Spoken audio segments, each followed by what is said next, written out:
प्रश्नावली 4.2 का समीकरण का सवाल बनाने के लिए हम देखते हैं कि पहले प्रश्न को समीकरण के रूप में हमको दर्शाना है।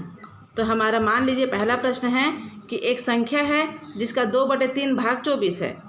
मान लो कोई संख्या है जिसका 2/3 भाग 24 है। तो हमने मान लिया कि माना कि वह संख्या x है, तो x गुणित 2/3 बराबर ही हो जाएगा 24। हम एक भी चर संख्या मान लेंगे, x y z कुछ भी मान लेंगे, उसमें जो प्रश्न में दिया रहेगा उसका गुणा भाग जोड़ घटाव वो करेंगे, अब बराबर जो दिया रहेगा उतने ही लिखेंगे।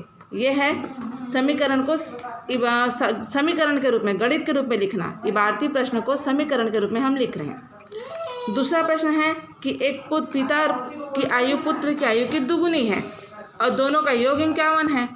तो बेटा जितने साल का है पिताजी उससे डबल है। मान लो बेटा 10 साल का है तो पिताजी 20 साल के हैं। तो हम पहले पुत्र की आयु को मानते हैं। माना पुत्र की आयु x है, तो मान लो पिताजी x साल के हैं, तो माना बेटा x साल का है तो पिता कितने साल के हो जाएंगे 2x। दुगुना मतलब 2 का गुणा, 2x साल के। तो बोलता है कि दोनों को जोड़ने से 51 आता है, तो हम यहाँ जोड़ दिए 2x पिता की आयु प्लस पुत्र की आयु, तो ये हो जाएगा 2x धन x बराबर हो गया 51। उसके बाद तीसरा प्रश्न बोलता है कि मान लो कोई संख्या है उसका 1/10 भाग जो है वो 2500 है। तो हम मान लेते हैं कि माना वह संख्या x है, तो x का 1/10 भाग बराबर हो जाएगा 2500।